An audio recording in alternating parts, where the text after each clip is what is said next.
La echaron bajo la lluvia, con 7 hijos detrás y una maleta en la mano, como si fuera basura. Sus pies descalzos se hundían en el barro helado. El bebé lloraba en sus brazos. Los demás temblaban en silencio. Fue entonces cuando él apareció, parado justo enfrente, como una sentencia. No hizo preguntas. Dijo una frase seca que cortó el aire. Ella tuvo que elegir entre el miedo y el hambre, pero lo que ese hombre escondía en aquella casa aislada, nadie estaba preparado para descubrir. ¿Y tú? ¿Tendrías el valor de confiar en un desconocido para salvar a tu familia? Cuéntame en los comentarios y dime también desde qué ciudad estás viendo esta historia. Ahora prepárate, porque lo que ocurrió después de esa lluvia va a tocarte el alma. La orden fue breve, seca, lanzada desde la altura de un caballo bien alimentado y sin una pizca de titubeo en la voz del capataz, quien ni siquiera se dignó a bajar la vista para encontrar los ojos de la mujer. No hubo gritos ni empujones violentos, porque la crueldad en las haciendas de aquel tiempo no necesitaba de estridencias. Bastaba con un gesto de la mano y el cierre pesado de un portón de madera y hierro para decretar la muerte social de una familia entera. Elena se quedó inmóvil, sintiendo cómo el rechazo se clavaba en su pecho con más fuerza que cualquier golpe físico, entendiendo en ese instante que la viudez no era solo la ausencia de un marido, sino la pérdida absoluta de cualquier derecho a pisar la tierra que su esposo había regado con sudor hasta el último día de su vida. El capataz giró las riendas y dio la espalda, dejando claro que para los dueños de la tierra, una mujer sin hombre y con 7 hijos no era más que un estorbo improductivo, una boca múltiple que ya no merecía ni las sobras del granero. Elena permaneció allí, frente a la inmensa estructura de la hacienda que se cerraba para siempre, con la sensación de que el mundo entero se había encogido hasta asfixiarla. No tenía a dónde ir, y esa certeza era un abismo silencioso que se abría bajo sus pies descalzos, mucho más aterrador que el hambre inmediata. A su alrededor, sus 7 hijos formaban una escalera de miseria y confusión, desde el mayor, que apenas comprendía la magnitud de la tragedia, hasta el pequeño Gabriel, envuelto en trapos viejos contra su pecho, demasiado débil para llorar con fuerza. Nadie salió a defenderla. Las otras familias de peones, observando desde la distancia segura de sus jacales, bajaron la vista y continuaron con sus labores, porque en tiempos de escasez y tiranía, la compasión era un lujo peligroso que nadie podía permitirse. El silencio de sus iguales dolió más que la sentencia del patrón, confirmándole que estaba sola en medio de la nada.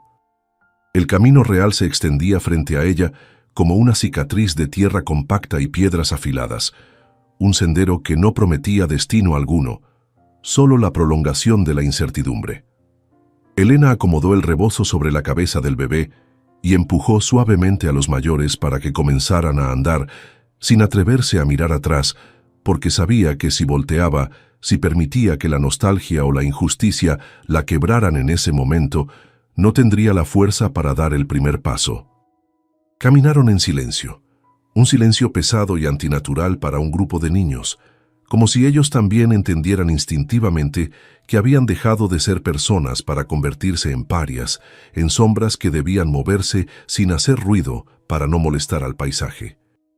El cielo, que hasta entonces había mantenido una grisura indiferente, comenzó a oscurecerse con una promesa de violencia, acumulando nubes negras sobre las montañas lejanas, presagiando que la naturaleza tampoco tendría piedad con los desamparados. Fue solo cuando la hacienda desapareció tras una curva del camino que Elena se permitió respirar, y el aire entró en sus pulmones con un sabor metálico a miedo y desesperación. Pensó en su marido, un hombre bueno que había trabajado de sol a sol, creyendo ingenuamente que su lealtad le garantizaría un techo a su descendencia, sin saber que su muerte borraría de un plumazo años de servicio. La injusticia de su situación no le provocaba llanto, sino una dureza seca en el estómago, una rabia fría que se instalaba en sus entrañas para sustituir al alimento que no tenía. Miró las manos de su hija mayor, rojas por el frío incipiente, y sintió el peso de su propia inutilidad. No tenía dinero, no tenía tierras, no tenía familia que la recibiera. En el México de 1910, una mujer sola en los caminos era una presa fácil, un objeto sin dueño expuesto a la voracidad de cualquier hombre o bestia que cruzara su sendero. La lluvia comenzó a caer media hora después, no como una llovizna bendita para los campos, sino como un castigo helado, una cortina de agua densa que convertía el polvo del camino en un lodo pegajoso y traicionero. El agua empapó sus ropas en cuestión de minutos, haciendo que las telas baratas se pegaran a la piel y robaran el poco calor corporal que les quedaba. Los niños comenzaron a tiritar, un sonido de dientes castañeteando que se mezclaba con el repiqueteo de las gotas sobre el suelo y que martillaba la conciencia de Elena con la fuerza de una acusación. Ella trató de cubrirlos con su propio cuerpo, de agruparlos como una gallina protege a sus polluelos, pero sus brazos no eran lo suficientemente largos para abarcar tanto desamparo. El lodo comenzó a tragarse sus pies, haciendo que cada paso fuera una lucha agónica contra la tierra que parecía querer retenerlos para siempre, obligándolos a detenerse bajo un árbol raquítico que apenas ofrecía refugio. El pequeño Gabriel comenzó a gemir en su regazo, un sonido lastimero y seco que indicaba no solo frío, sino un hambre antigua que Elena no podía saciar. Se desabrochó la blusa mojada, exponiendo su piel al viento gélido, e intentó amamantarlo, pero su cuerpo, agotado por el estrés y la falta de comida, apenas producía nada. El bebé succionaba con desesperación, buscando una vida que se le negaba, y Elena tuvo que morderse el labio hasta casi sangrar para no gritar de impotencia. Los otros niños la miraban con ojos enormes, cuencas oscuras en rostros pálidos, esperando que ella hiciera un milagro, que sacara pan de las piedras o calor del aire, sin entender que su madre se estaba desmoronando por dentro, pieza por pieza. La realidad de su situación la golpeó con brutalidad. No sobrevivirían esa noche a la intemperie. El frío los mataría uno a uno antes de que amaneciera, y ella tendría que verlos morir sin poder hacer nada. La tarde comenzó a caer prematuramente debido a la tormenta, tiñendo el mundo de un gris plomizo que borraba los contornos y aumentaba la sensación de peligro inminente. Fue entonces, en medio del ruido constante del agua y el viento, cuando Elena escuchó un sonido diferente, rítmico y pesado que se acercaba desde el norte, el chapoteo de cascos de caballo sobre el barro. Su primer instinto no fue el alivio, sino el terror puro. En aquellos caminos olvidados de Dios, un jinete solitario rara vez traía buenas noticias, y para una mujer sola con niños solía significar el final de cualquier dignidad. Hizo señas a sus hijos para que se pegaran al tronco del árbol, intentando inútilmente ocultarlos con su falda mojada, mientras su corazón latía con tanta fuerza que le dolía el pecho. Se quedó quieta, una estatua de miedo y desafío, esperando ver aparecer al demonio entre la bruma de la lluvia. La figura surgió de la neblina como un espectro, un hombre grande montado en un caballo negro que parecía tan cansado y furioso como la tormenta misma. Llevaba un abrigo largo de cuero oscuro que brillaba por el agua y un sombrero de ala ancha calado hasta las cejas que ocultaba sus ojos y gran parte de su rostro, dejándole solo una mandíbula tensa y cubierta de barba visible. No disminuyó la marcha de inmediato, y por un segundo Elena pensó que pasaría de largo, ignorándolos como se ignora a un perro muerto en la cuneta. Pero el jinete tiró de las riendas justo frente a ellos, el caballo resoplando vapor blanco por las narices, y se detuvo. No desmontó. Se quedó allí arriba, inmenso y amenazante, una torre oscura que bloqueaba el poco horizonte que les quedaba. No dijo nada al principio, solo giró la cabeza lentamente, barriendo con una mirada invisible la fila de niños temblorosos y deteniéndose finalmente en Elena. El silencio que se formó entre ellos fue más denso que la lluvia, un espacio cargado de tensión donde se medían fuerzas desiguales. Elena sostuvo la mirada hacia la sombra bajo el sombrero, no por valentía, sino porque el miedo ya no le dejaba espacio para la sumisión. Estaba acorralada y dispuesta a morder si era necesario. El hombre emanaba una autoridad fría, una presencia que olía a tierra mojada, tabaco y soledad antigua. No parecía un bandido común, ni tampoco un hacendado rico. Parecía algo intermedio, un ser hecho de las mismas asperezas que el paisaje. El caballo piafó, inquieto, salpicando lodo sobre las piernas de Elena, pero el hombre lo controló con una mano firme, casi brutal, sin dejar de observarla. Ella apretó a Gabriel contra su pecho, sintiendo que el juicio final había llegado bajo la forma de aquel desconocido. Finalmente, la voz del hombre rompió el estruendo del aguacero, ronca y profunda como el retumbar de un trueno lejano, carente de cualquier calidez humana. Cásese conmigo ahora mismo y ninguno de ellos volverá a pasar hambre. No fue una pregunta, ni una propuesta galante, ni siquiera una oferta de ayuda cristiana. Fue una transacción comercial, seca y directa, lanzada al aire como quien ofrece comprar una res enferma por lástima o por necesidad. Elena sintió que el mundo giraba vertiginosamente bajo sus pies. Las palabras eran absurdas, imposibles, pero el tono del hombre no admitía bromas. Él no se movió, no extendió una mano, no mostró su rostro. Solo esperó la respuesta bajo la lluvia, ofreciendo su vida y su pan a cambio de la libertad de ella, en un contrato que olía a desesperación y a un misterio que ella no alcanzaba a comprender, mientras el hambre de sus hijos gritaba en silencio exigiendo que aceptara. Elena sostuvo la mirada de aquel desconocido, buscando algún rastro de locura o de burla en la sombra que ocultaba su rostro, pero solo encontró una quietud pétrea, la paciencia inmutable de quien sabe que tiene la sartén por el mango y no necesita apresurar la caída de la presa. La propuesta flotaba en el aire húmedo, absurda y monstruosa: vender su vida y su cuerpo a un hombre sin nombre a cambio de la certeza del pan.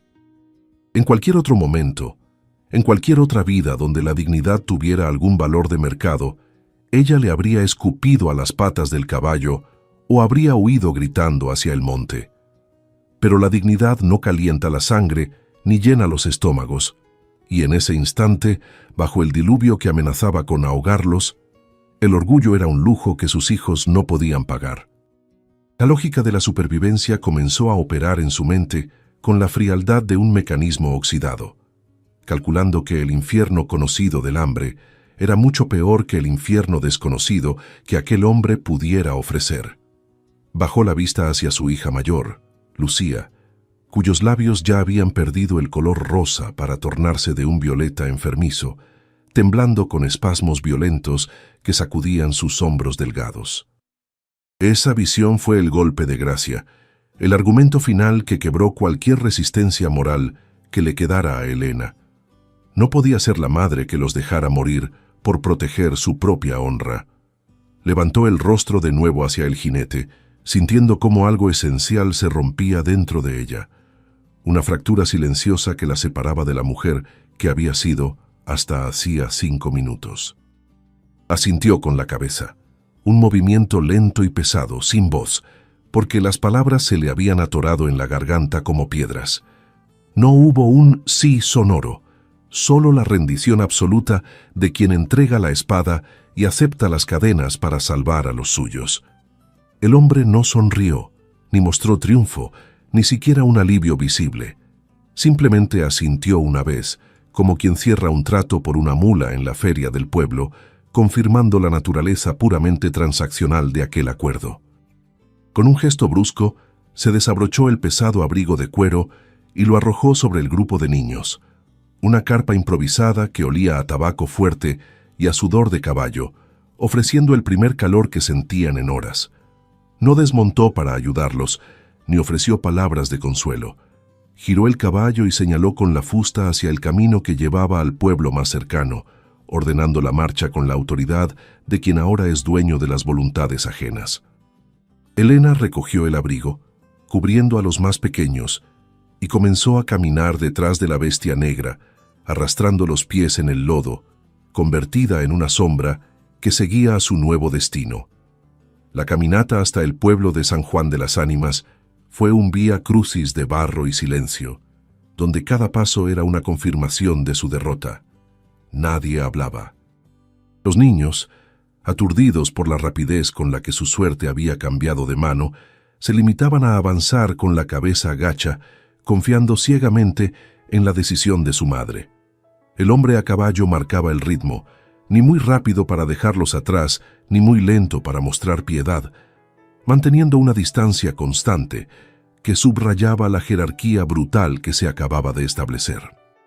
Helena miraba la espalda ancha del jinete, intentando adivinar qué tipo de monstruo se escondía bajo ese sombrero, preguntándose si esa noche dormirían calientes o si había guiado a sus corderos directamente a la boca del lobo.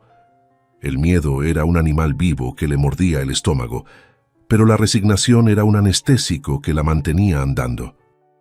Llegaron al pueblo cuando las primeras sombras de la noche empezaban a mezclarse con la lluvia, encontrando las calles desiertas y embarradas, cerradas a cal y canto contra la tormenta. El jinete no se detuvo en ninguna posada ni tienda. Fue directo a la pequeña iglesia de piedra, golpeando la puerta de la sacristía con el mango de su fusta sin bajarse del animal. El cura, un anciano de sotana raída y ojos cansados, abrió la puerta con temor, pero al reconocer al hombre del caballo, su expresión cambió instantáneamente a una mezcla de respeto temeroso y sorpresa. No hizo preguntas, no pidió explicaciones sobre la mujer empapada y la prole de niños que tiritaban en el atrio. La autoridad del desconocido parecía ser moneda corriente en aquella región, un salvoconducto que abría puertas y cerraba bocas sin necesidad de explicaciones. La ceremonia fue breve, lúgubre y carente de cualquier sacramento espiritual. Se sintió más como una sentencia judicial que como una unión ante los ojos de Dios. En la penumbra de la sacristía, iluminada apenas por 2 velas de sebo que lloraban cera sobre la madera vieja, Helena pronunció los votos con voz muerta, prometiendo obedecer y honrar a un hombre cuyo nombre completo acababa de escuchar por primera vez: Damián Vargas. Él respondió con un tono grave y monocorde, sin mirarla a los ojos, firmando el acta de matrimonio con una caligrafía angulosa y fuerte. El cura los bendijo con prisa, como si quisiera lavarse las manos de aquel acto antinatural lo antes posible, y les entregó el papel que sellaba el destino de Helena. Ya no era viuda, ya no era libre, ahora era la esposa de un fantasma que olía a lluvia y misterio. Al salir de la iglesia, la lluvia había amainado un poco, convirtiéndose en una llovizna fina y persistente que calaba los huesos. Damián hizo una seña hacia un callejón lateral, donde un carruaje viejo y cubierto de lona esperaba, enganchado a 2 mulas que parecían tan estoicas como su dueño. Ordenó que los niños subieran a la parte trasera, donde había paja seca y algunas mantas ásperas, y por primera vez Helena vio un destello de algo que no era crueldad. Él mismo aseguró la lona para que el viento no entrara, comprobando que los pequeños estuvieran cubiertos antes de volverse hacia ella. «Suba adelante», le dijo, señalando el pescante. No fue una invitación. Fue una orden para que ocupara su lugar al lado del conductor, expuesta al camino pero elevada del suelo, marcando su nueva posición en ese extraño hogar que se estaba formando. El viaje hacia la propiedad de Damián fue un ascenso lento y tortuoso hacia las colinas que rodeaban el valle, alejándose de cualquier rastro de civilización conocida. El camino se volvía cada vez más estrecho y la vegetación más densa, cerrándose sobre ellos como una bóveda oscura. Helena se aferraba al borde del asiento de madera, sintiendo cada bache repercutir en su columna, mientras miraba de reojo el perfil de su esposo. Él mantenía la vista fija en las orejas de las mulas, conduciendo con una destreza automática, inmerso en un silencio tan denso que parecía una pared física entre los dos. No le preguntó por los niños, no le preguntó por su pasado, no intentó justificar su extraña propuesta. Simplemente existía a su lado, una presencia masiva y desconcertante que no encajaba con la imagen de un salvador ni con la de un verdugo. Después de 2 horas de camino, Cuando la oscuridad ya era absoluta y solo el sonido de las ruedas rompiendo ramas secas llenaba el aire, llegaron a un claro en lo alto de una loma. Un relámpago tardío iluminó el paisaje por un segundo, revelando la silueta de una construcción grande y oscura que se alzaba contra el cielo nocturno. Era una casa de 2 plantas, hecha de madera y piedra, con un aspecto antiguo y descuidado, rodeada por árboles retorcidos que parecían montarle guardia. No había luces en las ventanas, ni humo saliendo de la chimenea. La casa parecía estar conteniendo la respiración, esperando algo. La gente del pueblo la llamaba la Casona del Silencio, y al verla, Elena entendió por qué. El lugar emanaba una soledad tan profunda que hacía doler los ojos. Damián detuvo el carruaje frente al porche principal, donde las tablas crujieron bajo el peso de las mulas al frenar.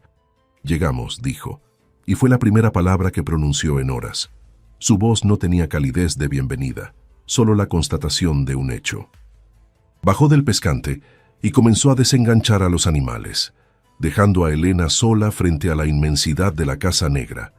Ella bajó con las piernas temblorosas y fue a la parte trasera para ayudar a bajar a sus hijos, que dormían amontonados buscando calor.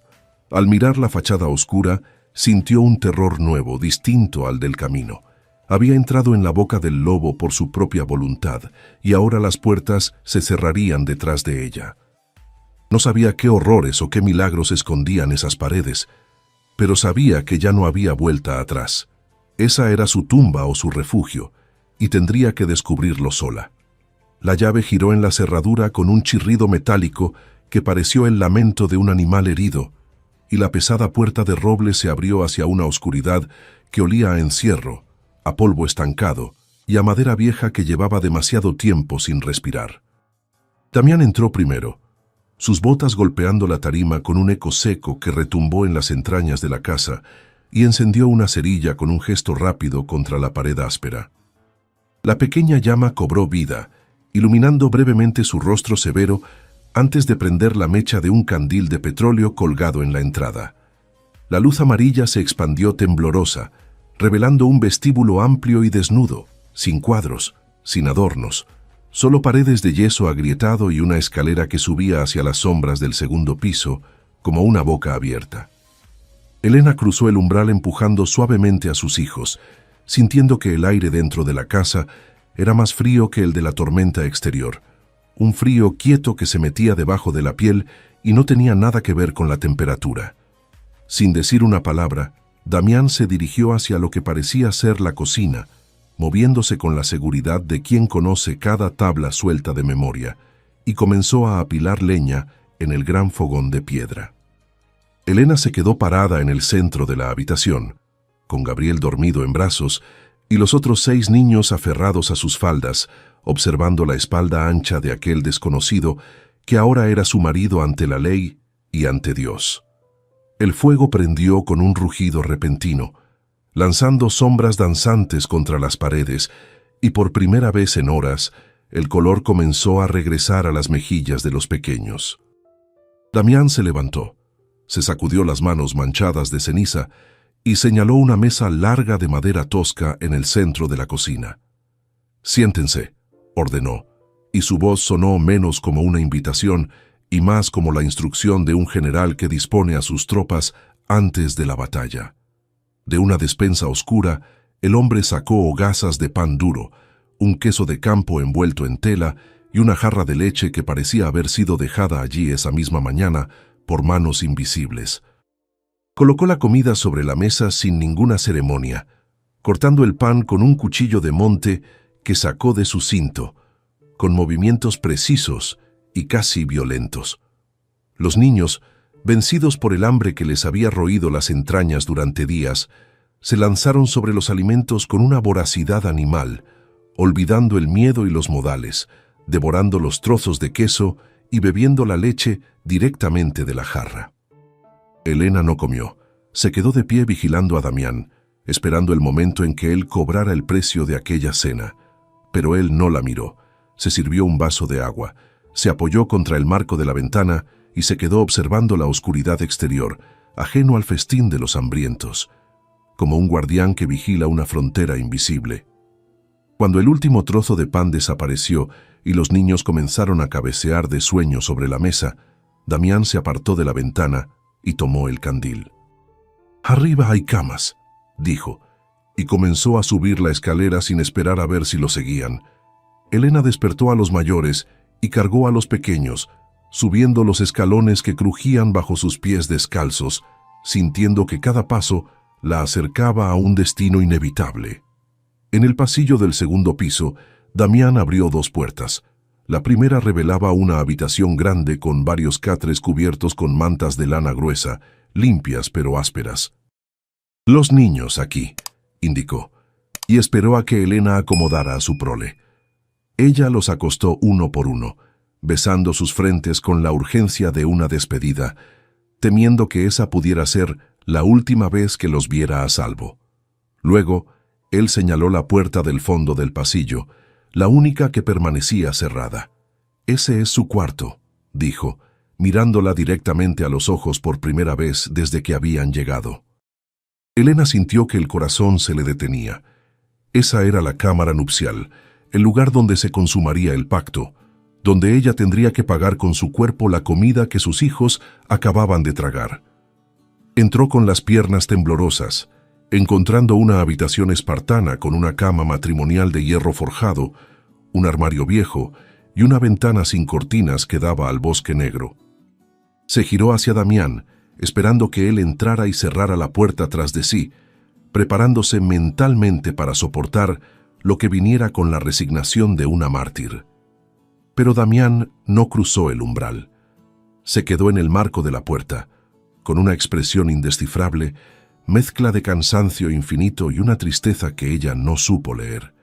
«Descansen, mañana hay trabajo», murmuró, y cerró la puerta desde fuera, dejándola sola. Elena se quedó paralizada en la oscuridad, escuchando el clic del pestillo, incapaz de procesar lo que acababa de suceder. No había entrado, no la había tocado, no había exigido nada. Corrió hacia la puerta y con manos temblorosas arrastró una pesada silla de madera para trabar el picaporte, construyendo una barricada inútil contra un hombre que podía derribar esa puerta con un solo empujón si quisiera. Se sentó en el borde de la cama, vestida y calzada con los ojos clavados en la madera, esperando que en cualquier momento él cambiara de opinión, que el alcohol o la lujuria lo hicieran regresar. El viento golpeaba las ventanas, haciendo vibrar los vidrios, y cada crujido de la casa vieja sonaba como pasos acercándose. Pasó las horas en vela, abrazada a sus propias rodillas, torturada por la incertidumbre de una amenaza que no se concretaba. El sonido de unas botas pesadas en el pasillo la hizo saltar cerca de la medianoche. Elena contuvo la respiración, agarrando un candelabro de metal como única arma, lista para defender su integridad.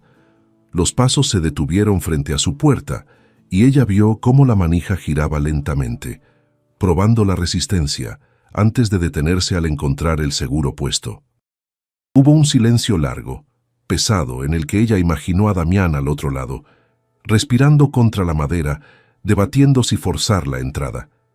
Pero luego los pasos se alejaron, no hacia la habitación de los niños, sino hacia las escaleras, bajando con un ritmo lento y decidido. Minutos después escuchó la puerta principal abrirse y cerrarse de golpe, y luego el silencio absoluto volvió a apoderarse de la casona, dejándola sola con sus fantasmas. El amanecer llegó sucio y gris, filtrándose por la ventana sin cortinas, como una luz enferma que revelaba el polvo flotando en el aire. Elena despertó de un sueño breve e inquieto, con el cuello dolorido y la ropa arrugada, y le tomó unos segundos recordar dónde estaba y por qué seguía intacta. Se levantó con cautela, quitó la silla de la puerta y se asomó al pasillo. Estaba vacío. Corrió a la habitación de los niños y los encontró durmiendo plácidamente, calientes y seguros bajo las mantas de lana, con el color de la vida de vuelta en sus rostros. No había monstruos bajo las camas, no había rastros de violencia. La normalidad de la escena era tan desconcertante que Elena sintió un mareo repentino. El terror de la noche anterior parecía ahora una pesadilla lejana, contradicha por la paz de la mañana. Bajó a la cocina con Gabriel en brazos, esperando encontrar a Damián sentado a la mesa, exigiendo el desayuno o dando órdenes a gritos. Pero la cocina estaba desierta. El fuego en el fogón había sido avivado recientemente. Las brasas rojas calentaban la estancia y una olla grande con avena humeaba sobre la parrilla. Había leche fresca en la jarra y más pan cortado sobre la mesa. Damián había estado allí. Había preparado todo para ellos mientras dormían, y luego había desaparecido sin dejar rastro, como un duende doméstico o un fantasma servicial. Elena sirvió la comida a sus hijos cuando bajaron, mirando a su alrededor con desconfianza, buscando la trampa, el truco oculto detrás de tanta generosidad silenciosa. Salió al porche mientras los niños comían, respirando el aire frío y húmedo de la mañana. La hacienda se revelaba ahora bajo la luz del día. Un lugar vasto y descuidado, con cercas caídas y campos invadidos por la maleza, pero con una belleza salvaje y melancólica que le oprimía el pecho. No se veía a Damián por ninguna parte, ni en el granero, ni en los corrales vacíos. La soledad del lugar era absoluta, y el silencio solo era roto por el canto de algún pájaro valiente. Elena se abrazó a sí misma, sintiendo el frío de la sierra, y se preguntó qué clase de hombre se casaba con una viuda indigente, alimentaba a 7 hijos ajenos y luego desaparecía en la niebla sin pedir nada a cambio. El misterio de su benevolencia comenzaba a ser más aterrador que su posible crueldad, porque la crueldad es humana y predecible, pero aquello no tenía nombre. Los días comenzaron a sucederse con una regularidad monótona y desconcertante, estableciendo una rutina que tenía más de tregua armada que de vida familiar. Damián se convirtió en un fantasma de hábitos fijos, una presencia que sostenía la estructura del hogar sin habitarlo realmente. Desaparecía mucho antes de que el sol despuntara sobre las crestas de los cerros, cuando la casa aún estaba sumergida en el gris lechoso de la madrugada y solo el sonido lejano de los cascos de su caballo sobre la grava del patio anunciaba su partida. No dejaba notas, no daba instrucciones, simplemente se evaporaba en la niebla matutina, dejando tras de sí la leña cortada, los cántaros de agua llenos y los costales de harina y frijol reabastecidos en la despensa, como si una mano invisible se encargara de la logística de la supervivencia mientras ellos dormían. Para los niños, él era una figura mítica, un gigante silencioso que proveía, pero no existía. Elena tomó posesión de la casa, con la cautela de quien camina sobre hielo delgado, esperando que en cualquier momento la superficie cediera bajo sus pies. Durante las horas de luz, mientras Damián estaba ausente, se dedicó a fregar los suelos de madera con una energía furiosa, intentando arrancar no solo la suciedad acumulada por años de abandono, sino también la atmósfera de tristeza rancia que impregnaba las paredes. Abrió las ventanas de par en par, dejando que el viento frío de la sierra barriera el olor a encierro, y sacó los colchones al sol para matar la humedad. Bajo su mano, la casona del silencio comenzó a perder su aspecto de mausoleo. El aroma del pan horneado sustituyó al del polvo, y las risas tímidas de sus hijos empezaron a llenar los vacíos que el silencio había reclamado como suyos durante tanto tiempo. Sin embargo, ella nunca se sentía dueña del lugar. Se sentía una intrusa tolerada, una ocupante temporal en un reino que tenía sus propias reglas ocultas. Los niños, con la resiliencia milagrosa de la infancia, se adaptaron más rápido que ella. Con el estómago lleno y un techo seguro, olvidaron pronto el terror del camino y comenzaron a explorar los alrededores inmediatos de la casa, convirtiendo el porche y el jardín descuidado en su territorio de juegos. Gabriel, el bebé, recuperó el peso y el color, dejando de ser ese bulto frágil que parecía a punto de apagarse para convertirse en un niño que exigía atención con llantos sonoros. Elena los vigilaba constantemente desde la ventana de la cocina, con el cuchillo de pelar papas siempre al alcance de la mano, escrutando la linde del bosque por si el monstruo regresaba antes de tiempo o por si algún otro peligro acechaba entre los árboles. Pero nada perturbaba la paz diurna. La soledad del sitio era absoluta, un aislamiento geográfico que los protegía tanto como los aprisionaba. El cambio de atmósfera llegaba siempre con el crepúsculo, cuando las sombras de los pinos se alargaban hasta tocar los muros de la casa y el aire se enfriaba bruscamente. Era entonces cuando se escuchaba el retorno del caballo, un ritmo pausado y cansado que hacía que los niños callaran sus juegos y corrieran a refugiarse en la cocina. Damián entraba por la puerta trasera siempre de la misma manera, sucio, agotado y envuelto en un aura de oscuridad que parecía traer consigo desde el exterior. Se quitaba el sombrero y el abrigo pesado, los colgaba en el mismo clavo oxidado y se lavaba las manos y la cara en una palangana de peltre con movimientos mecánicos, frotándose la piel con fuerza, como si intentara quitarse algo más que la suciedad visible, algo que se le había pegado al alma durante el día.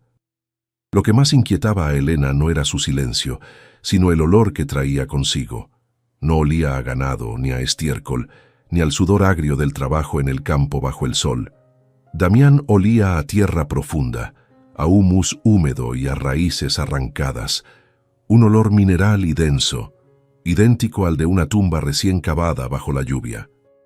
Sus botas siempre venían cubiertas de un barro oscuro y arcilloso, diferente al polvo del camino principal, lo que indicaba que pasaba sus días en algún lugar pantanoso o cavando en la profundidad del bosque. Pero los campos de la propiedad estaban en barbecho, invadidos por la maleza sin señales de arado reciente. ¿Qué hacía un hombre solo, durante 12 horas diarias, para regresar con la tierra metida hasta debajo de las uñas y la mirada vacía de quien ha visto el infierno? Esa pregunta rondaba la mente de Elena cada vez que le servía el plato de estofado caliente. Las cenas eran rituales de silencio opresivo. Damián se sentaba a la cabecera de la mesa. Comía con la vista fija en el plato, masticando lentamente, ajeno a los 7 pares de ojos infantiles que lo observaban con una mezcla de temor y fascinación. No preguntaba cómo había ido el día, no comentaba sobre la comida, no reprendía a los niños si hacían ruido con los cubiertos. Simplemente estaba allí, ocupando espacio, emanando una autoridad pasiva que mantenía a todos en un estado de alerta constante. A veces, Elena lo sorprendía deteniendo la cuchara a medio camino, con la mirada perdida en algún punto ciego de la habitación, como si escuchara una conversación que nadie más podía oír, o como si recordara algo tan doloroso que le quitaba el apetito de golpe. En esos momentos, su rostro perdía la dureza y se volvía el de un hombre mucho más viejo, vencido por una carga invisible. La tensión sexual, o más bien la ausencia total de ella, era otro misterio que torturaba a Elena. Habían pasado 2 semanas y él seguía sin cruzar el umbral de su habitación. No había intentos de acercamiento, ni miradas lascivas, ni roces accidentales en la estrechez de la cocina. Damián la trataba con una cortesía distante, casi aséptica, como se trataría a una gobernanta eficiente o a una monja de visita. Elena, que había sido educada para creer que el deseo masculino era una fuerza incontenible y voraz, no sabía cómo interpretar esa abstinencia. ¿Le repugnaba? ¿Estaba esperando a que ella se ofreciera? ¿O acaso tenía otra mujer escondida en el bosque, alguna amante secreta que visitaba durante sus largas ausencias diurnas? La incertidumbre era peor que la violencia, porque la mantenía en un estado de espera perpetua, sin saber cuándo caería el golpe. Cada noche se repetía la misma danza muda en el piso de arriba. Elena acostaba a los niños, se retiraba a su cuarto y volvía a colocar la silla contra la puerta, aunque el gesto comenzaba a parecerle ridículo incluso a ella misma. Se sentaba en la cama y escuchaba. Escuchaba los pasos de Damián subiendo la escalera, el crujido de la madera bajo su peso, la pausa inevitable frente a su puerta. Él siempre se detenía allí, al otro lado de la barrera de madera, durante unos segundos eternos. Elena podía escuchar su respiración, podía sentir su presencia irradiando calor a través de las tablas. En esos momentos, el miedo se mezclaba con una curiosidad extraña. ¿Qué quería? ¿Por qué se detenía si no tenía intención de entrar? Luego, invariablemente, los pasos continuaban hacia el final del pasillo, hacia una habitación pequeña que él usaba como despacho o celda, y la puerta se cerraba con suavidad. Una tarde, un incidente rompió la monotonía del miedo. El pequeño Miguel, de 4 años, corría por la cocina persiguiendo una pelota de trapo y tropezó justo cuando Damián entraba por la puerta trasera, chocando contra sus piernas embarradas. Elena soltó el cucharón, paralizada, esperando el grito o el golpe que, en su experiencia, era la respuesta natural de un hombre cansado ante la torpeza de un niño ajeno. Pero Damián no gritó. Se quedó rígido como una piedra, mirando hacia abajo al niño que se aferraba a su pantalón para no caer. Por un segundo, su mano grande se levantó, temblando en el aire, como si fuera a acariciar la cabeza del pequeño, pero entonces un espasmo de dolor cruzó su rostro, una mueca tan violenta que parecía física, y retiró la mano bruscamente, retrocediendo como si el contacto le quemara. «Cuidado», murmuró con voz estrangulada, y salió casi corriendo de la cocina hacia la lluvia, dejando a Miguel y a Elena desconcertados. Esa noche, Elena no pudo dormir. La reacción de Damián no había sido de ira, sino de pánico, de un terror profundo al contacto con la inocencia. Se levantó de la cama, apartó la cortina de la ventana y miró hacia el patio trasero, iluminado apenas por la luna que se asomaba entre nubes tormentosas. Allí estaba él, de pie bajo la llovizna, inmóvil, mirando hacia la oscuridad del bosque, hacia la zona donde se encontraba el viejo granero desvencijado. No estaba fumando, no estaba trabajando, estaba haciendo guardia frente a la nada, o tal vez rezando, o tal vez pidiendo perdón a la noche. Elena sintió un escalofrío que no venía del frío. Había algo en esa dirección, algo que lo llamaba y lo repelía al mismo tiempo. Y supo que si quería entender quién era el hombre que dormía bajo su mismo techo, tendría que seguirlo hacia esa oscuridad. La fiebre no llegó con el estruendo de la tormenta, sino con un silencio traicionero que se deslizó bajo las mantas en la mitad de la noche, atacando al miembro más débil de la manada con la precisión de un depredador invisible. Elena despertó al sentir el calor anormal que irradiaba el pequeño cuerpo de Gabriel contra su pecho, un ardor seco y furioso que quemaba a través de la tela de su camisón. Al encender la vela con manos torpes, la luz temblorosa reveló el rostro del bebé transformado en una máscara de sufrimiento. Tenía la piel moteada de rojo, los ojos vidriosos fijos en la nada y la respiración convertida en un silbido agónico que rasgaba el silencio de la habitación. No lloraba. Estaba demasiado débil para gastar energía en lamentos, y esa ausencia de llanto fue lo que realmente heló la sangre de Elena, recordándole con brutalidad la fragilidad de una vida que apenas comenzaba. Intentó bajarle la temperatura con paños húmedos, exprimiendo el agua fría de la palangana sobre la frente minúscula, rezando oraciones fragmentadas que mezclaban súplicas a la Virgen con maldiciones a su propia suerte. Pero la fiebre era un enemigo obstinado, alimentado por la debilidad previa del niño y quizás por el frío que habían pasado en el camino días atrás. Gabriel comenzó a convulsionarse, su pequeño cuerpo arqueándose en espasmos rígidos que parecían querer quebrarle los huesos, y el pánico se apoderó de Elena con la fuerza de una garra física. Estaban aislados, atrapados en una colina olvidada por Dios, sin medicinas, sin médico y sin más ayuda que la de un hombre extraño que pasaba sus noches cavando en el lodo. La desesperación la empujó a tomar una decisión irracional. Si su hijo iba a morir, no sería por falta de intentos. Envolvió al bebé en el chal de lana más grueso que encontró, protegiéndolo contra su propio cuerpo, como si quisiera fundirlo con ella de nuevo, y despertó a Lucía, su hija mayor. «No te muevas de aquí, cuida a tus hermanos, no abras la puerta a nadie», le ordenó con voz quebrada, dejando a la niña con los ojos abiertos de terror en la oscuridad. Elena salió al pasillo y bajó las escaleras corriendo, sintiendo que la casa se cerraba sobre ella, pero la cocina estaba vacía y fría. Damián no había regresado todavía, o había vuelto a salir. La puerta trasera estaba entreabierta, golpeando rítmicamente contra el marco impulsada por el viento, invitándola a salir hacia la noche tormentosa donde su marido se escondía.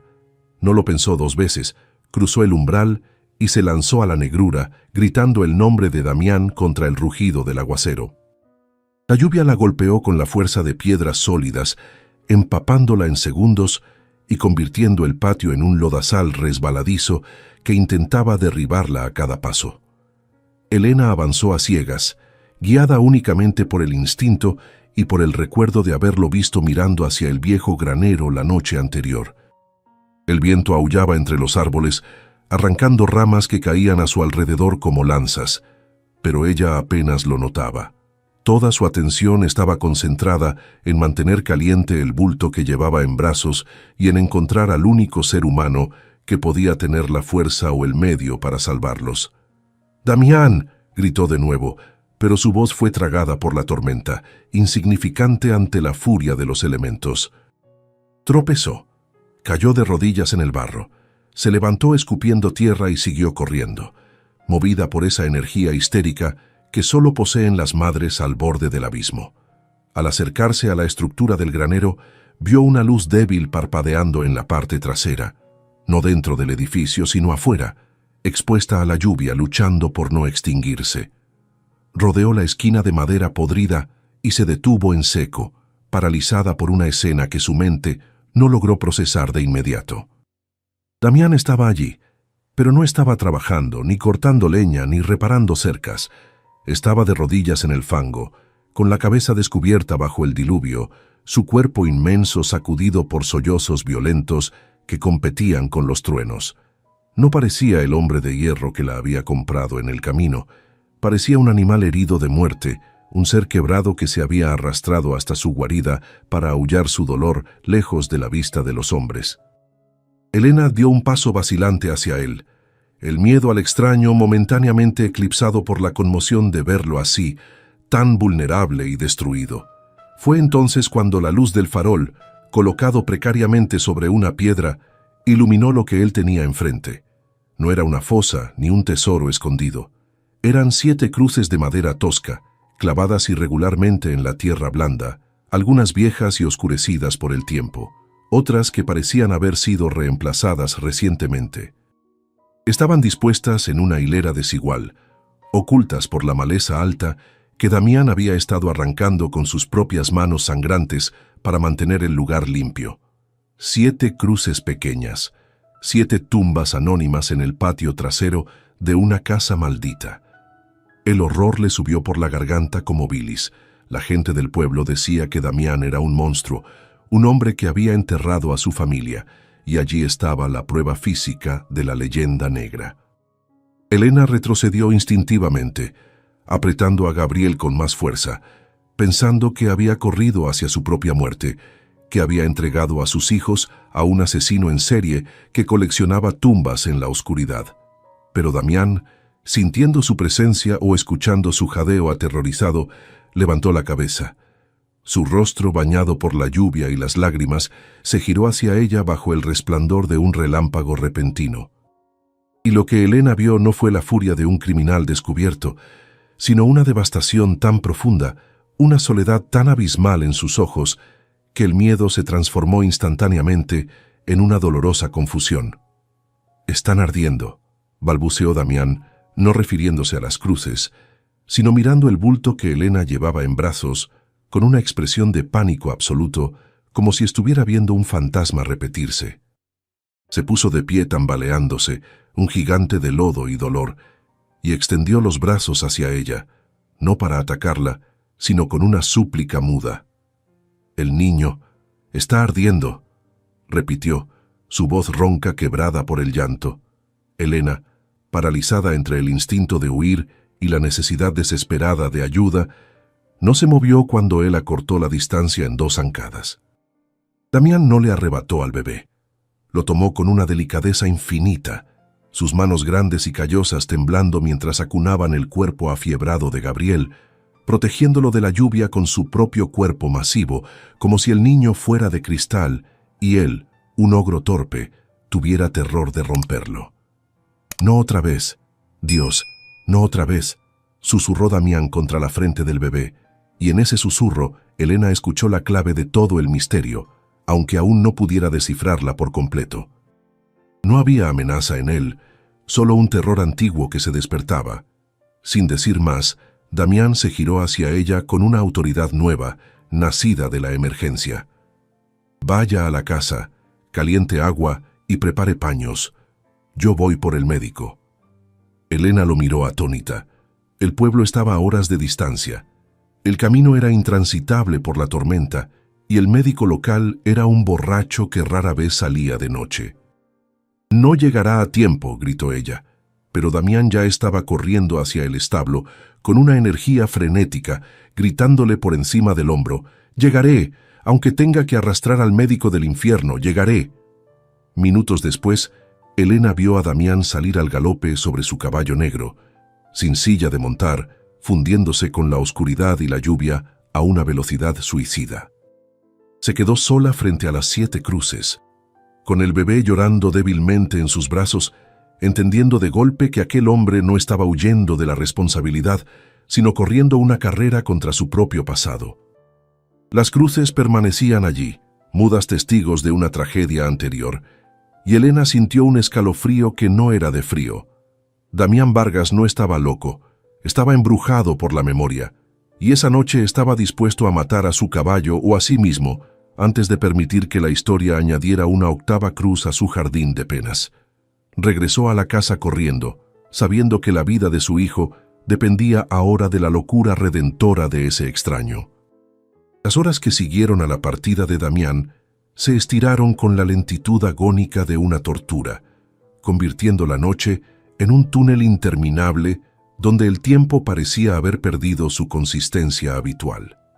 Elena se atrincheró en la cocina, el lugar más cálido de la casa, manteniendo el fuego vivo con una obsesión maniática, alimentándolo con leños gruesos para luchar contra el frío húmedo que se filtraba por las paredes. Con Gabriel en su regazo, aplicaba paños mojados sobre la frente ardiendo del niño, una y otra vez, con movimientos mecánicos que escondían el pánico creciente que le devoraba las entrañas.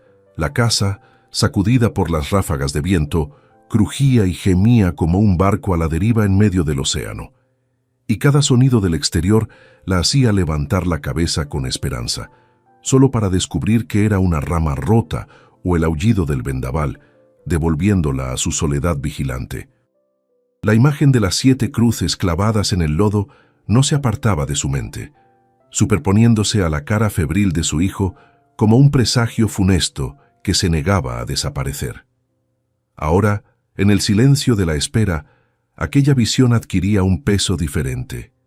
Ya no era la prueba de un crimen monstruoso, sino el testimonio mudo de una catástrofe que explicaba el silencio sepulcral de la casa. Elena miraba las sombras que danzaban en las esquinas y comenzaba a entender la ausencia de muebles, la falta de risas, la austeridad monacal de las habitaciones. No era desidia, era el vacío que deja la muerte cuando arrasa con todo y el superviviente no tiene fuerzas para volver a llenar el espacio. Damián no era un ogro que odiaba a los niños.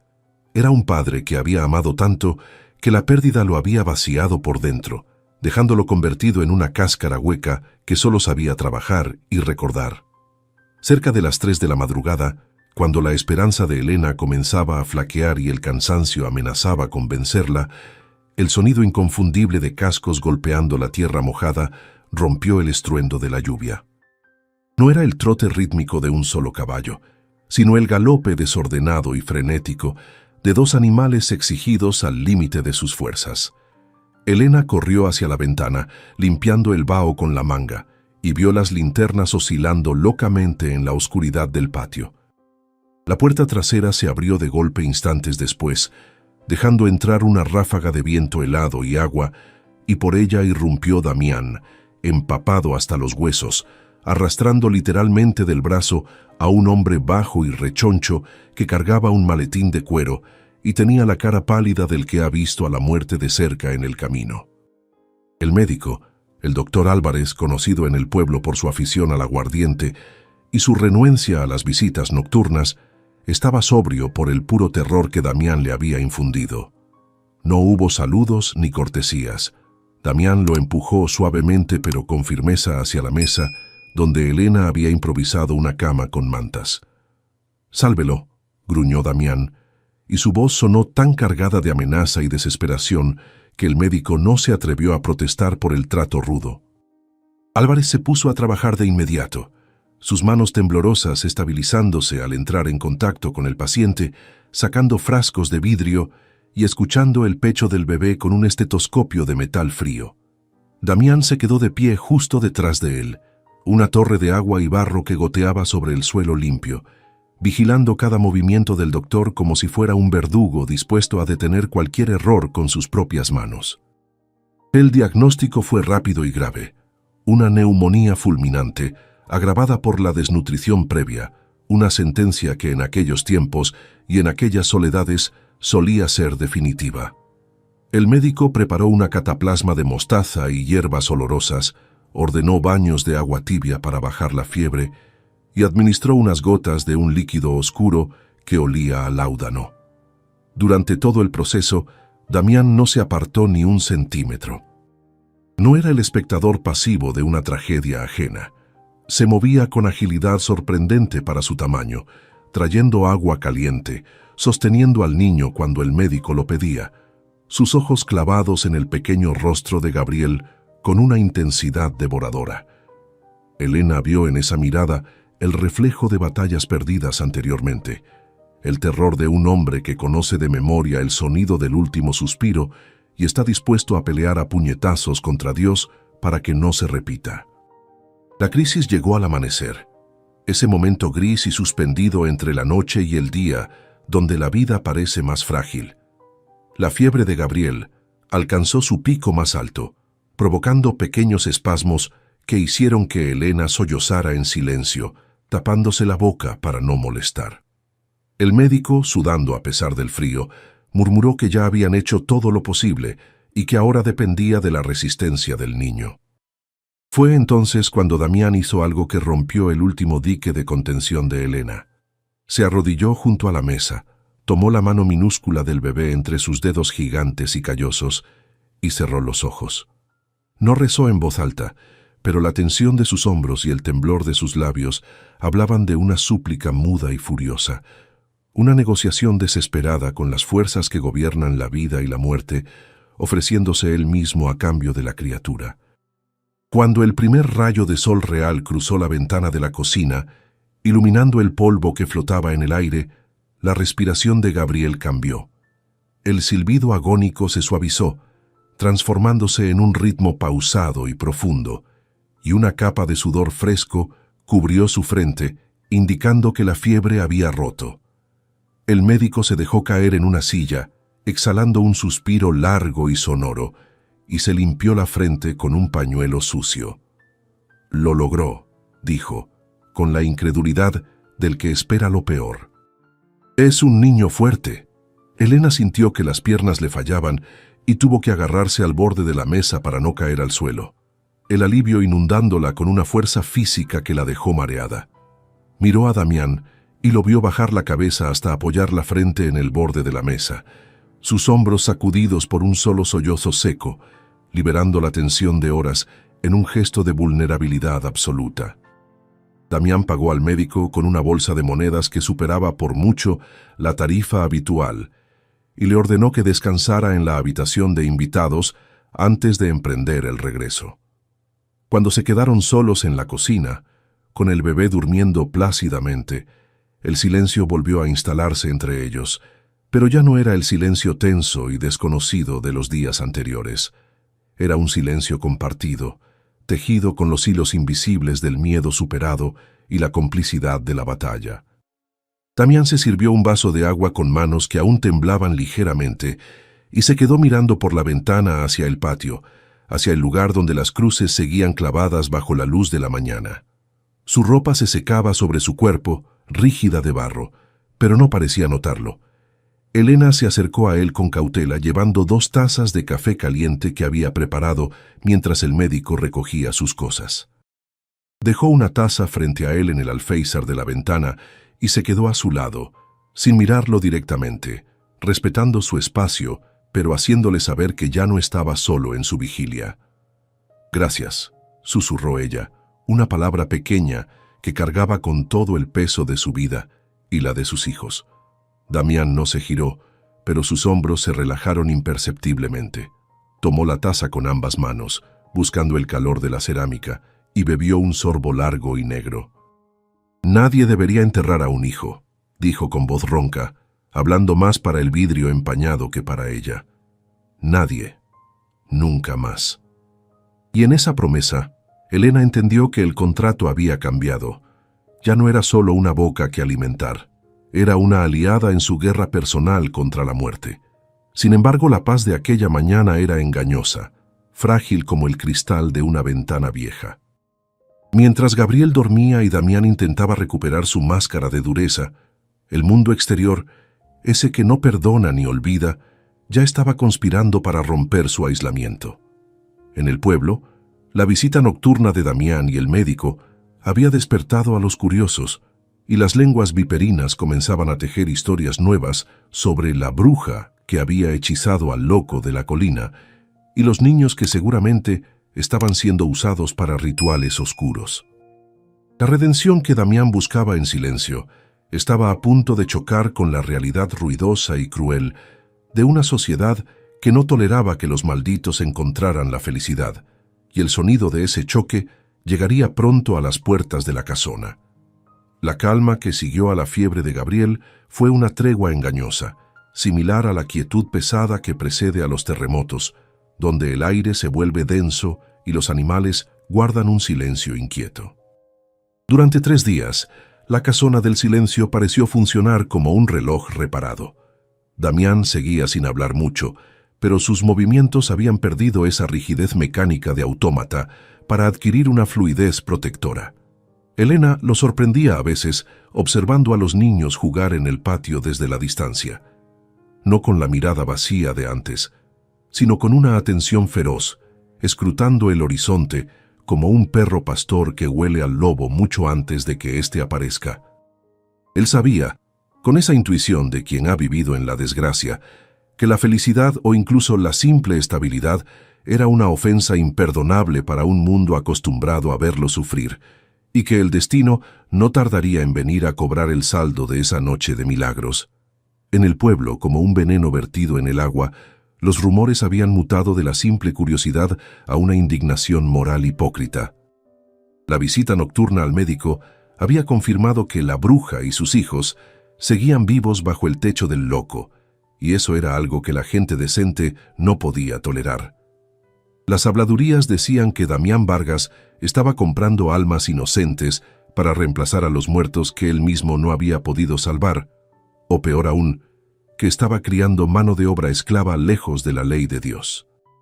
La envidia, disfrazada de preocupación cristiana, comenzó a agitarse en las cantinas y en los atrios de la iglesia, alimentando la idea de que alguien debía intervenir, de que no era correcto dejar a una viuda desamparada en las garras de un hombre con un pasado tan oscuro, ignorando convenientemente que ellos mismos le habían cerrado las puertas días atrás. La amenaza se materializó una tarde de martes, bajo un cielo bajo y gris que amenazaba con reiniciar el diluvio. Elena estaba recogiendo ropa seca en el porche cuando escuchó el sonido de varios caballos subiendo por el camino de acceso. Un ruido agresivo y descuidado que nada tenía que ver con el paso solitario de Damián. El corazón le dio un vuelco violento al reconocer al jinete que encabezaba el grupo. Era el capataz de la hacienda antigua, el mismo hombre de rostro curtido y ojos de piedra que la había expulsado al camino real. Venía acompañado por 3 peones armados con machetes y carabinas viejas, hombres que olían a aguardiente barato y a violencia impune, de esos que disfrutan ejerciendo el poco poder que les otorgan sobre los más débiles.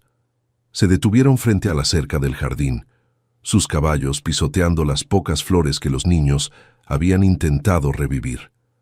Elena corrió hacia adentro, empujando a sus hijos hacia la cocina y ordenándoles que se escondieran bajo la mesa y detrás de la alacena. El terror antiguo, el de la mujer sola y sin derechos, volvió a paralizarle las piernas. Sabía que contra esos hombres ella no era nada, apenas un objeto que podía ser movido o desechado a capricho. Salió al porche temblando, armada únicamente con su dignidad hecha jirones, intentando bloquear la puerta con su propio cuerpo. El capataz no se molestó en saludar. Escupió un chorro de tabaco negro al suelo y la miró con una sonrisa torcida, esa mueca de superioridad de quien sabe que tiene la ley y la fuerza de su lado. «Vengo por lo que es de la hacienda», gritó, su voz rasposa cortando el aire frío como un látigo. «Aquí no hay nada suyo», respondió Elena, su voz saliendo más firme de lo que esperaba, alimentada por el instinto maternal de una loba acorralada. «Nos echaron sin nada, y sin nada nos fuimos». El capataz soltó una carcajada seca que fue coreada por sus hombres. «No vengo por trapos viejos, mujer, vengo por la deuda. Tu marido murió debiendo dinero en la tienda de raya, y como no tienes con qué pagar, la ley dice que la deuda pasa a los hijos». Señaló con la fusta hacia la ventana, donde se asomaban las cabecitas aterrorizadas de los mayores. «Los dos varones más grandes ya tienen edad de trabajar. Vendrán conmigo a la hacienda para desquitar lo que se debe. Es la ley». La brutalidad de la demanda dejó a Elena sin aire. Querían esclavizar a sus hijos, arrancárselos para siempre bajo la excusa de una deuda inventada o inflada, condenándolos al mismo destino de agotamiento que había matado a su padre. «¡Sobre mi cadáver!», gritó ella, bajando los escalones con una furia ciega, dispuesta a arañarles la cara si intentaban acercarse. Uno de los peones desmontó con agilidad, riendo, y avanzó hacia ella con la intención clara de apartarla a empujones o algo peor. «No lo hagas difícil, viuda. Es mejor que vengan por las buenas», dijo el hombre, extendiendo una mano sucia para agarrarla del brazo. Elena retrocedió, tropezando con el primer escalón, sintiendo que la pesadilla se repetía, que el mundo volvía a aplastarla sin piedad. Cerró los ojos esperando el impacto, el dolor, la humillación final de ver cómo se llevaban a su sangre. Pero el golpe nunca llegó. En su lugar escuchó un sonido diferente, el chasquido metálico de un percutor siendo amartillado, tan nítido y letal que congeló el movimiento de todos en el patio. Damián Vargas salió de la sombra del granero lateral como una aparición vengativa. No corría, no gritaba, caminaba con una lentitud aterradora, sosteniendo una escopeta de doble cañón con una naturalidad que hablaba de mucha práctica. Su rostro era una máscara de piedra, pero sus ojos ardían con un fuego frío que hizo que los caballos retrocedieran nerviosos. No miró a Elena ni a los peones. Sus ojos estaban clavados en el capataz, fijando el blanco con la precisión de un depredador que ha elegido a la presa dominante. Se detuvo a 3 metros de la cerca, interponiendo su cuerpo masivo entre los intrusos y la casa, convirtiéndose en una muralla humana que emanaba una promesa de violencia extrema. «Un paso más y no habrá suficientes curas en el pueblo para los entierros», dijo Damián, y su voz, baja y controlada, fue mucho más aterradora que cualquier grito. El peón que había intentado agarrar a Elena se quedó congelado con la mano en el aire, mirando el cañón negro que apuntaba a su pecho, y retrocedió lentamente hacia su caballo, levantando las manos. El capataz, sin embargo, era un hombre acostumbrado a intimidar, no a ser intimidado, y el orgullo herido lo hizo reaccionar con estupidez. «Cuidado, Vargas, esto es un asunto legal. La viuda tiene deudas y la ley está de mi lado. Si disparas, te colgarán antes del amanecer. Tú no eres nadie aquí, solo un loco que juega a la casita con sobras ajenas». Damián no parpadeó. «La deuda está pagada», dijo, sacando con una mano libre un papel arrugado del bolsillo de su chaleco sin dejar de apuntar con la otra. Lo lanzó al barro a los pies del caballo del capataz. «Fui al pueblo ayer. Compré la deuda de su marido en el juzgado. Ahora, si deben algo, me lo deben a mí. Y yo digo que la cuenta está saldada». El capataz miró el papel en el lodo, incrédulo, dándose cuenta de que su jugada maestra se había desmoronado. Damián había previsto esto. Había bajado de su montaña, había entrado en el mundo de los hombres que odiaba y había usado su dinero para blindar a esa familia contra el pasado. No era solo fuerza bruta, era una protección total, pensada y ejecutada en silencio. El rostro del capataz se puso rojo de ira contenida. Había perdido la autoridad frente a sus hombres y frente a la mujer que despreciaba. Apretó las riendas con fuerza, haciendo que su caballo se encabritara, y miró a Damián con un odio puro. «Esto no se va a quedar así, Vargas. Crees que puedes comprar una familia y jugar a ser Dios, pero todos sabemos lo que enterraste aquí atrás. La gente no olvida. Volveremos y la próxima vez no será con papeles». Giró el caballo violentamente y ordenó la retirada, dejando una estela de amenazas y maldiciones en el aire. Damián no bajó el arma hasta que el último de los jinetes desapareció en la curva del camino. Solo entonces sus hombros se hundieron ligeramente, exhalando el aire que había contenido, y se giró hacia Elena. Ella lo miraba desde el porche, temblando, comprendiendo por fin que ese hombre no solo les había dado pan, les acababa de dar la libertad. El silencio que siguió a la partida de los jinetes fue absoluto. Una calma pesada que cayó sobre el patio como una manta mojada, sofocando incluso el ruido de la lluvia que comenzaba a amainar. Damián permaneció inmóvil en el centro del barrizal, con la escopeta aún apretada entre las manos y el pecho agitado por la adrenalina del enfrentamiento, mirando hacia el punto vacío, donde el camino se curvaba hacia el bosque.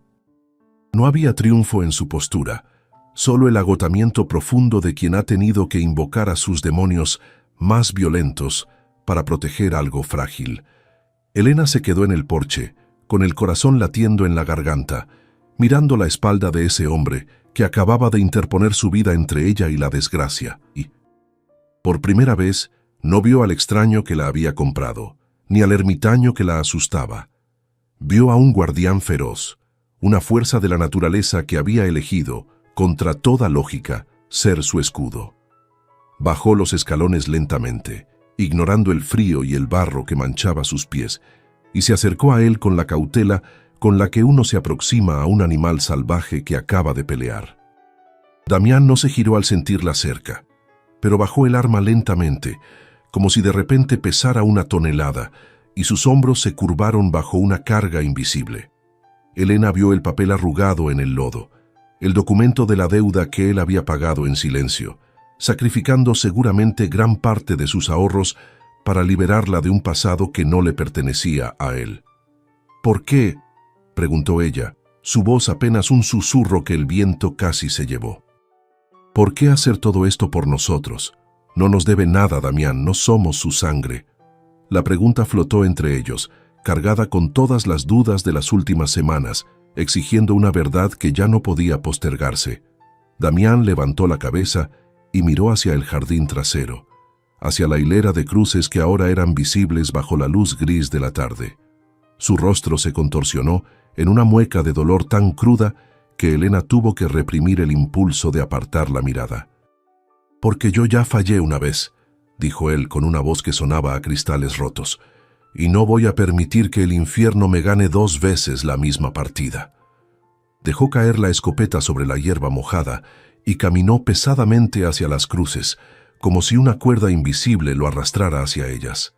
Elena lo siguió, entendiendo que el momento de la revelación había llegado, que las puertas de la casona del silencio estaban a punto de abrirse para mostrar lo que realmente habitaba en su interior. Se detuvo frente a la cruz más grande, la que presidía la fila irregular, y se quitó el sombrero con un gesto de respeto antiguo. Ella se llamaba Clara, comenzó a decir, sin mirar a Elena, hablándole a la madera húmeda. Era hermosa, mucho más buena de lo que yo merecía. Y ellos... Señaló las 7 cruces más pequeñas que se extendían a su lado. Ellos eran mis hijos, 7, igual que los suyos. Elena sintió que el aire se le escapaba de los pulmones. La leyenda del pueblo, la historia del monstruo que había enterrado a su familia, cobraba ahora una dimensión de realidad insoportable. No eran víctimas de su locura. Eran las víctimas de una tragedia que lo había dejado solo en el mundo, un patriarca de un reino de muertos. Yo era un hombre orgulloso, Elena, continuó Damián, las palabras saliendo a borbotones, rompiendo años de silencio. Tenía tierras, tenía ganado, tenía ambición. Creía que proveer era solo llenar el granero y traer dinero a casa. Trabajaba lejos, siempre lejos, pensando que estaba construyendo un futuro, cuando en realidad estaba descuidando el presente. Apretó los puños hasta que los nudillos se pusieron blancos. Vino una inundación hace 5 años. El río creció de noche, traicionero, mientras yo estaba en la ciudad cerrando un negocio de madera. Me avisaron, intenté volver, maté a 2 caballos reventándolos en el camino para llegar, pero llegué tarde. Su voz se quebró en un sollozo seco. Llegué cuando el agua ya se había llevado todo. Solo encontré silencio y lodo. Los saqué yo mismo, uno por uno, con mis propias manos. Y los enterré aquí, porque no soportaba la idea de dejarlos en el cementerio del pueblo, lejos de mí. Elena lloró en silencio, las lágrimas mezclándose con la lluvia en su rostro, sintiendo el dolor de ese hombre como si fuera propio. Ahora entendía el olor a tierra, las noches en vela, la obsesión por el trabajo físico. Damián no estaba loco, estaba penitente.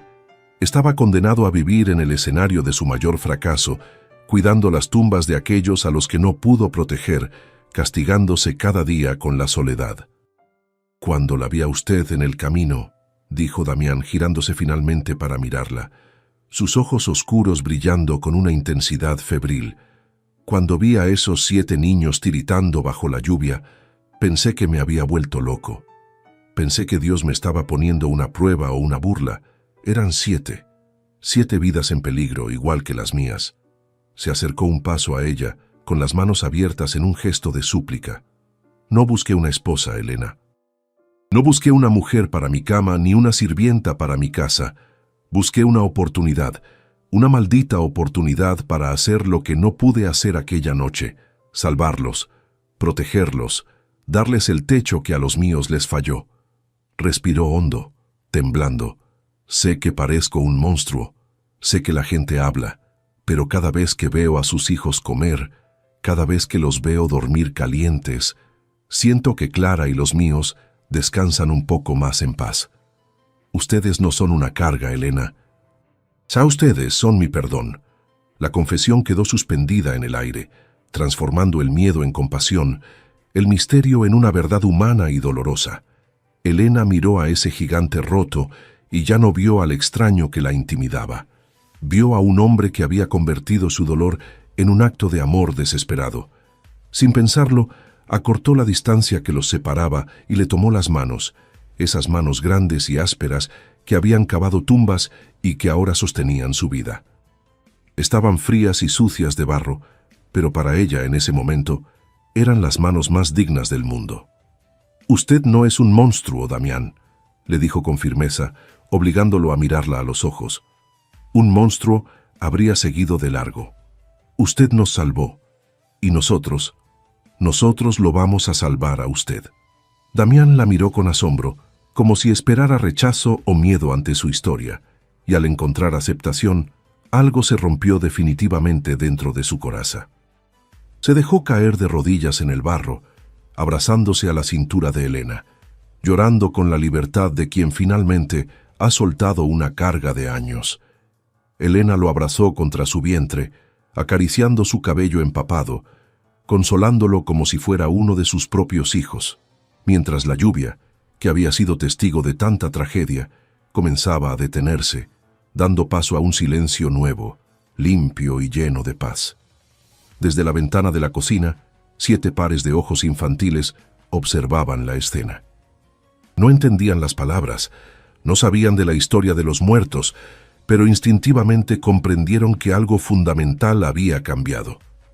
El gigante que traía el pan y la leña ya no era una sombra temible, era parte de ellos.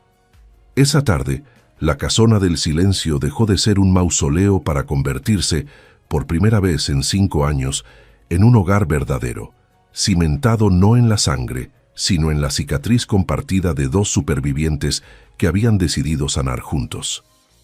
La transformación de la casona del silencio no ocurrió con el estruendo de un milagro repentino, sino con la lentitud paciente de una semilla que rompe la tierra dura. Tras la confesión frente a las cruces, el aire dentro de la casa cambió de textura. La densidad opresiva del luto perpetuo se disolvió para dejar paso a una atmósfera de respeto tranquilo y vida cotidiana. Damián ya no desaparecía en la niebla como un espectro culposo. Ahora, sus mañanas comenzaban con el ruido de las herramientas en el porche, enseñando a los hijos mayores de Elena a reparar las cercas y a curtir el cuero, transmitiéndoles los oficios de la tierra con la severidad de un padre que quiere dejar herencia en vida. Los niños, que al principio le temían como a un ogro de cuento, comenzaron a seguirlo como sombras fieles, encontrando en su figura masiva y silenciosa la seguridad que la muerte de su propio padre les había arrebatado.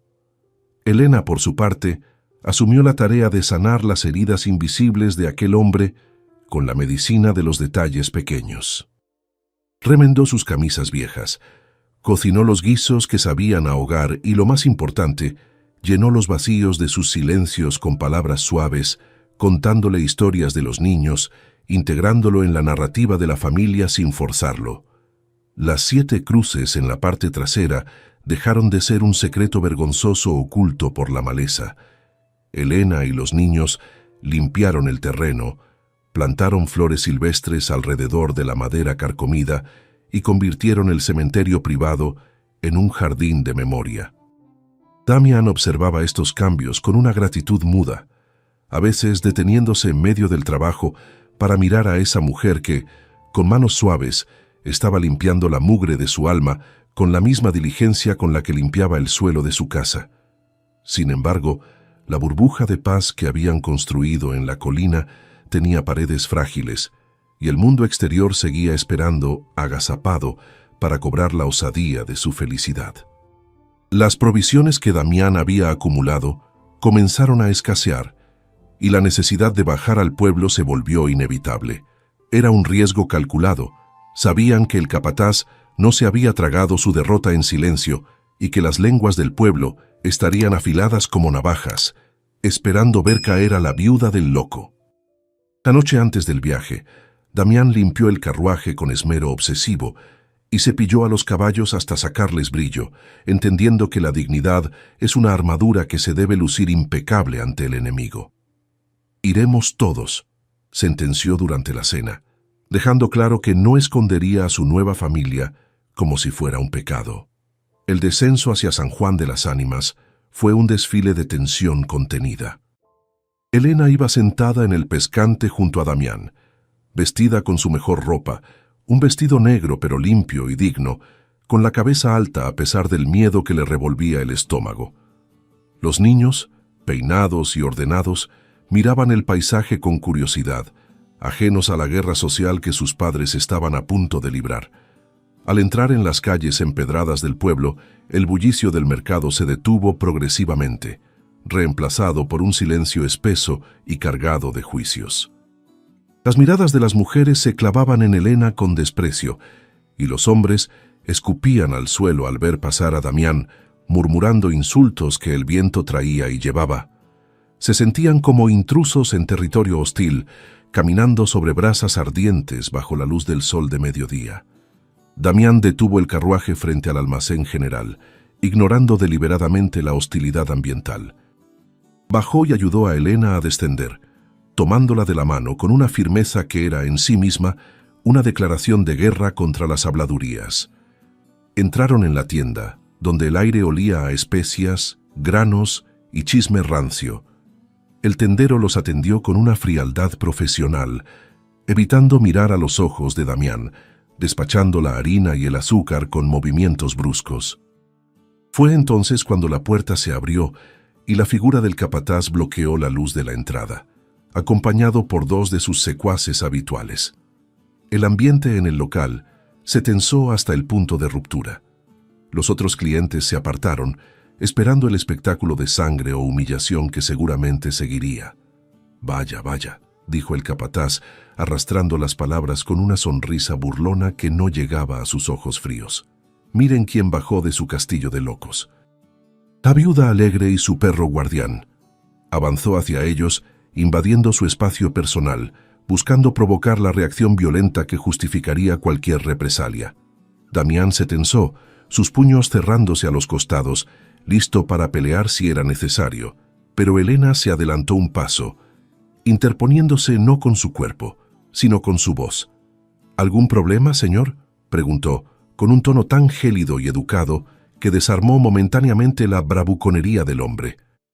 Estamos comprando comida igual que cualquier cristiano, a menos que el dinero de mi esposo no valga aquí. La palabra esposo resonó en la tienda como un disparo. Elena la había pronunciado sin titubeos, reclamando públicamente el vínculo, legitimando ante Dios y ante los hombres esa unión que todos llamaban sucia. El capataz soltó una carcajada forzada. Esposo, no me hagas reír, mujer. Todo el mundo sabe que te vendiste por un saco de frijoles. Eres la concubina de un asesino, nada más.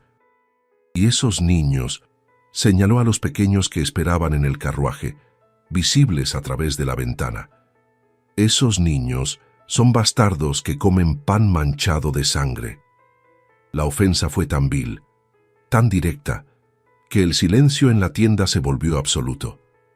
Damián dio un paso al frente, la furia oscureciéndole el rostro, pero Elena le puso una mano en el pecho, deteniéndolo. Ella se giró hacia el capataz y luego barrió con la mirada a todos los presentes, a los vecinos que la habían ignorado cuando mendigaba, a las mujeres que la juzgaban sin saber. Ese hombre, dijo, señalando a Damián con orgullo, recogió lo que ustedes tiraron a la basura, nos dio techo cuando ustedes cerraron sus puertas, nos dio pan cuando ustedes nos negaron las obras. Si eso es ser un monstruo, entonces prefiero 1000 veces vivir con él en el infierno que con hipócritas como ustedes en el cielo. Su voz no tembló. Estaba cargada de una verdad tan pesada que aplastó la burla del capataz. Nadie respondió. La vergüenza, lenta y caliente, comenzó a subir por los rostros de los espectadores, porque la dignidad de la miseria tiene un poder que desarma a la soberbia.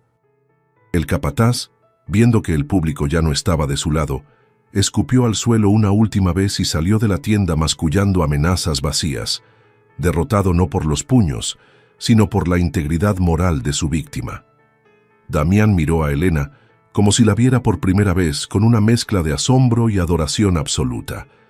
Pagaron la cuenta, tomaron sus sacos y salieron a la calle con la cabeza alta. El pueblo seguía mirando, pero las miradas habían cambiado. Ya no había solo desprecio, había también un temor respetuoso y en algunos ojos una envidia secreta por esa lealtad inquebrantable que acababan de presenciar. El viaje de regreso a la casona fue diferente. No hubo miedo, solo la fatiga satisfecha de quien ha ganado una batalla importante sin disparar una sola bala. Al llegar a la colina, con el sol poniéndose y tiñendo el cielo de naranja y violeta, los niños corrieron hacia la casa riendo, liberados de la tensión del pueblo. Damián detuvo los caballos, pero no bajó de inmediato. Se quedó sentado en el pescante, mirando sus manos sobre las riendas, y luego se giró hacia Elena.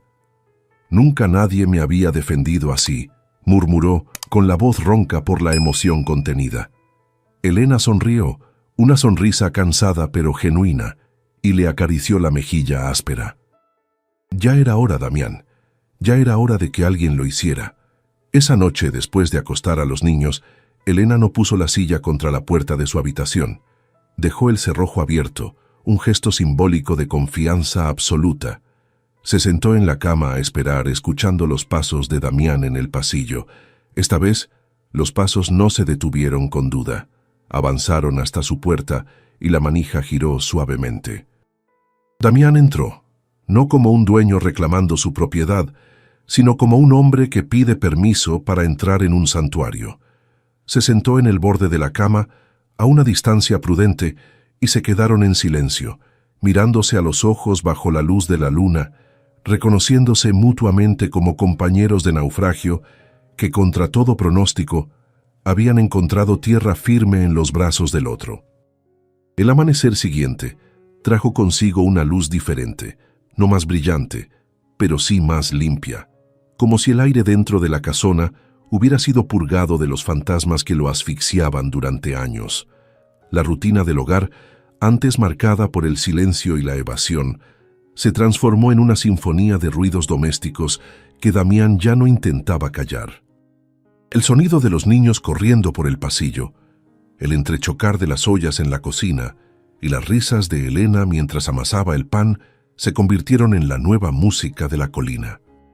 Damián, quien solía huir al bosque para evitar la vida, ahora se demoraba en el desayuno, observando a su nueva familia con la fascinación de un hombre que ha recuperado la vista tras años de ceguera, permitiéndose pequeñas indulgencias como acariciar el cabello de una de las niñas o enseñar a Gabriel a dar sus primeros pasos tambaleantes sobre la madera crujiente del salón.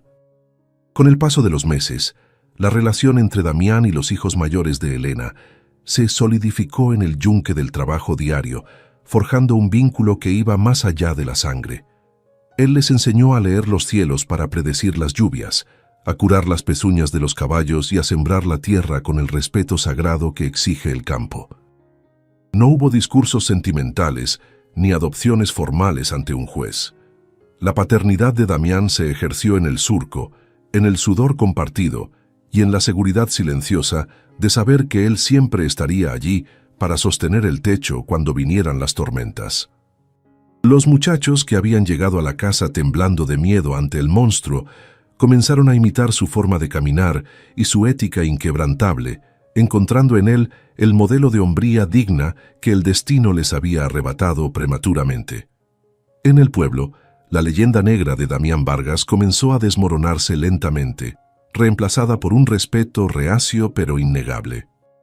El capataz, humillado públicamente y sin la validación de sus propios hombres, perdió su influencia tóxica y terminó marchándose hacia el norte cuando los rumores de la revolución empezaron a agitar el país. Sin su principal detractor, la gente de San Juan de las Ánimas tuvo que aceptar la evidencia de sus propios ojos. La viuda y sus hijos no solo estaban vivos, sino que prosperaban. La familia bajaba a misa los domingos, todos juntos en el carruaje limpio, con la cabeza alta y la ropa digna, presentando un frente unido que ninguna habladuría podía penetrar. Con el tiempo, los saludos se volvieron menos fríos y las puertas que se habían cerrado comenzaron a entreabrirse, aunque Elena nunca olvidó quiénes estuvieron cuando el hambre apretaba. Los años pasaron sobre la colina no como un suspiro, sino con la pesadez real del tiempo que curte la piel y encanece el pelo. La Revolución Mexicana estalló y pasó como un vendaval lejano, tocando sus vidas solo tangencialmente, porque en la casona del silencio, la única guerra que importaba ya había sido ganada. Hubo temporadas de sequía donde la cosecha se perdió y tuvieron que apretarse el cinturón, y hubo inviernos crudos que pusieron a prueba la resistencia de los muros viejos, pero nunca más hubo soledad. Damián y Elena envejecieron lado a lado, sus cuerpos cambiando, sus espaldas curvándose bajo el peso del trabajo, pero su amor madurando hacia una complicidad absoluta, de esas que no necesitan palabras para entenderse, cimentada en la gratitud mutua de haberse salvado la vida el uno al otro. Los niños crecieron y uno a uno fueron buscando sus propios caminos, tal como debe ser en la ley natural de la vida.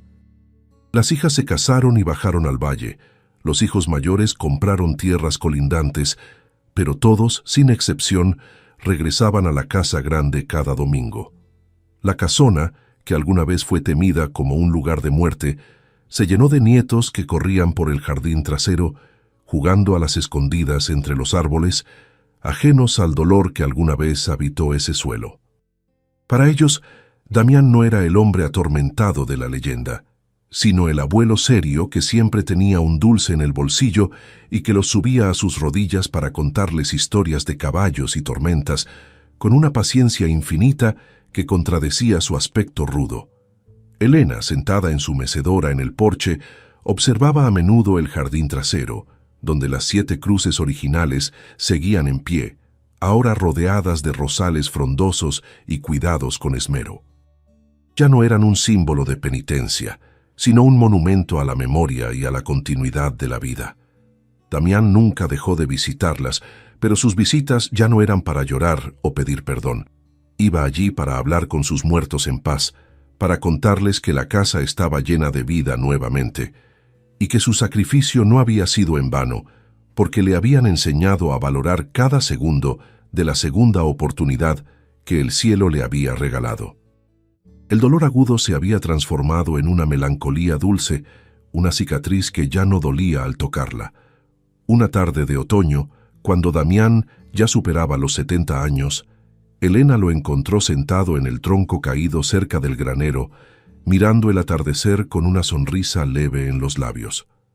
Se sentó a su lado y le tomó la mano, esa mano que 50 años atrás le había ofrecido un trato comercial bajo la lluvia. «¿En qué piensas, viejo?», le preguntó suavemente. Damián apretó sus dedos y miró hacia la casa, donde las luces comenzaban a encenderse en las ventanas, brillando como faros de calidez en la oscuridad creciente. «Pienso que hice el mejor negocio de mi vida aquel día en el Camino Real», respondió él con voz rasposa. «Cambié un poco de pan por todo un universo. Salí ganando, Elena. Siempre salí ganando». Damián falleció 2 años después, durmiendo tranquilamente en su cama, con la mano de Elena entre las suyas. Su entierro fue el más concurrido que se había visto en la región en décadas. Vinieron sus hijos, sus nietos, los vecinos y gente de pueblos lejanos que conocía la historia del hombre que había adoptado a 7 hijos ajenos. No lo enterraron en el cementerio del pueblo. Lo enterraron en el jardín trasero, junto a las 7 cruces de su primera familia y bajo la sombra de los árboles que él mismo había cuidado. Elena no lloró con desesperación. Lloró con la certeza de que él finalmente estaba completo, reunido con todos los amores de su vida, habiendo cumplido su misión de hombre y de padre hasta el último aliento.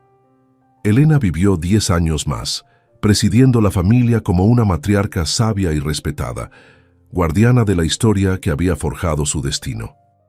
Nunca dejó que la casona volviera a llamarse del silencio.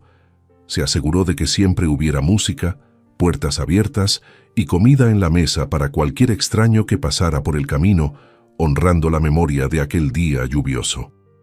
A menudo contaba a sus nietos la historia de cómo un abrigo de cuero y una decisión aterradora la habían salvado, enseñándoles que a veces el rostro del amor no es dulce ni romántico al principio, sino duro y necesario, y que la verdadera familia no es solo la que lleva tu sangre, sino la que está dispuesta a sangrar por ti. Cuando Elena finalmente cerró los ojos, la casa no quedó vacía.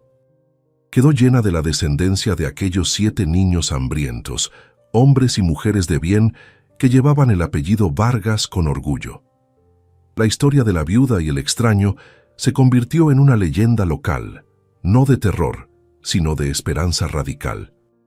Nos enseña que no hay pozo tan profundo del que no se pueda salir si alguien nos tiende la mano, y que incluso los corazones más rotos, aquellos que parecen muertos y enterrados bajo capas de dolor, pueden volver a latir con fuerza si se les da un motivo, un propósito y, sobre todo, un poco de calor humano en medio de la tormenta más fría.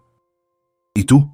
¿Crees que el amor nacido de la necesidad y la gratitud puede ser más fuerte que el amor romántico tradicional? Cuéntanos tu opinión en los comentarios y comparte esta historia si crees en las segundas oportunidades.